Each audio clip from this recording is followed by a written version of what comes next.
கல்விக்கு இவ்வளோ பெரிய தொண்டு செய்யறதால இன்றையிலிருந்து இளைய தளபதி அதோட சேர்த்து இளைய காமராஜர்னு அழைக்கணும்னு நான் வேண்டிக்கிறேன்.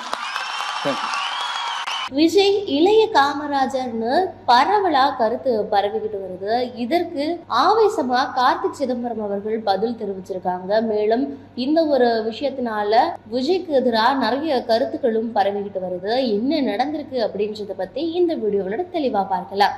இன்றையிலிருந்து இளைய தளபதி அதோட சேர்த்து இளைய காமராஜர்னு அழைக்கணும்னு நான் வேண்டிக்கிறேன். மாணவர்களுடைய கல்வி ஆர்வத்தை தூண்டும் வகையில கடந்த 2 ஆண்டுகளா விஜய் தலைமையில தமிழக வெற்றி கழகம் சார்பிலையும் மாணவர்களை பாராட்டி பரிசு கொடுக்கிற விழா, கல்வி விருது விழா அப்படின்ற பெயர்ல தொடர்ந்து 2 ஆண்டுகளா விஜய் தலைமையில நடைபெற்றுட்டு இருக்கு. அந்த வகையில இந்த தடவையும் நடைபெற்றிருக்கு. தமிழகம், புதுச்சேரி 10 மற்றும் 12ஆம் வகுப்பு மாணவர்கள் பொது தேர்வுல அதிக மதிப்பெண்கள் பெற்ற மாணவர்கள், முதலிடம் பிடித்த மாணவர்கள்னு எல்லாரையும் கூப்பிட்டு வச்சு இந்த பரிசு பொருட்கள் கொடுக்கிற விழாவும் நடைபெற்றிருக்கு. அந்த வகையில கடந்த 30ஆம் தேதி முதல் கட்டமாக கல்வி விருது வழங்கும் விழா தமிழகத்துல 18 மாவட்டங்களை சேர்ந்த 88 தொகுதிகள்லையும் 600 மாணவர்கள் இந்த விருது பெற்றிருந்தாங்க. இதை அடுத்துதான் 2ஆம் கட்டமாக கல்வி விருது வழங்கும் விழா ஜூன் 4ஆம் தேதியும் நடைபெற்றது. மாமல்லபுரத்துல இருக்கக்கூடிய ஒரு தனியார் ஹோட்டல்ல இந்த விழா நடைபெற்றிருக்கு.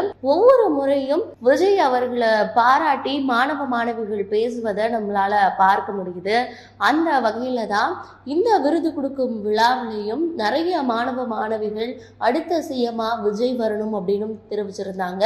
மேலும் பெற்றோர்கள் உட்பட நிறைய பேர் விஜய் அவர்களை அடுத்த காமராஜர் அப்படின்ற ஒரு பட்டம் குறித்து பேசியது பரவலா இப்போ சர்ச்சையை ஏற்படுத்தியிருக்கு அப்படின்னே சொல்லலாம். அடுத்த காமராஜர், இளைய காமராஜர் அப்படின்னு அடுத்தடுத்து விஜயை பற்றி இந்த ஒரு பட்டம் குறித்து சமூக வலைதளங்கள்ல ரொம்ப வேகமா பரவி எல்லாருடைய விமர்சனத்தையும் கருத்துக்களையும் இப்போ பெற்றுக்கிட்டு இருக்கு அப்படின்னே சொல்லலாம். நிறைய பேர் அடுத்த காமராஜரா, என்ன பண்ணிட்டாரு இவருக்கு அடுத்த காமராஜர்னு பேர் வைக்கிறீங்க அப்படின்னு நிறைய ஆவேசமான கருத்துக்களையும் நிறைய கட்சி தலைவர்கள் பேசுவதையும் பார்த்திருக்கோம். அந்த வகையில தான் சமூக வலைதளங்கள்ல இளைய காமராஜர் அப்படின்னு சொல்லி காமராஜர் இருக்க மாதிரியும் அவருக்கு கீழே விஜய் அவர்கள் உட்கார்ந்து இருக்க மாதிரியும் இளைய காமராஜர் அப்படின்னு அந்த ஒரு போஸ்ட் கிரியேட் பண்ணியிருக்காங்க. மேலும் அந்த போஸ்ட் இப்போ சமூக வலைதளங்கள்ல ரொம்ப வேகமா பரவிக்கிட்டு இருக்கு.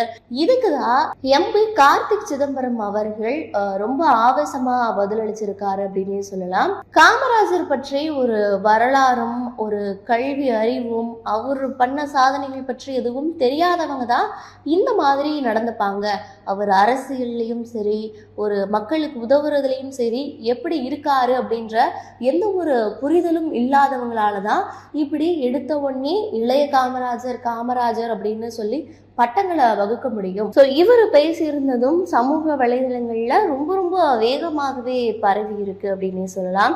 மேலும் இந்த போஸ்டுக்காக இருக்கட்டும், இல்லை இளைய காமராஜர் அப்படின்னு சொன்ன விஷயங்களுக்காக இருக்கட்டும், சமூக வலைதளங்கள்ல நிறைய பேர் இதற்கு ஒரு எதிர்ப்பை தெரிவிச்சிட்டு இருக்காங்க. நிறைய விமர்சனங்களையும் முன் வச்சுக்கிட்டு இருக்காங்க. இதுல விஜய் பற்றியும் ஒரு சில கருத்துக்களையும் பேசி வந்துகிட்டு இருக்காங்க. இந்த விஷயம் தற்போது ஒரு பெரிய சர்ச்சையை ஏற்படுத்தியிருக்கு.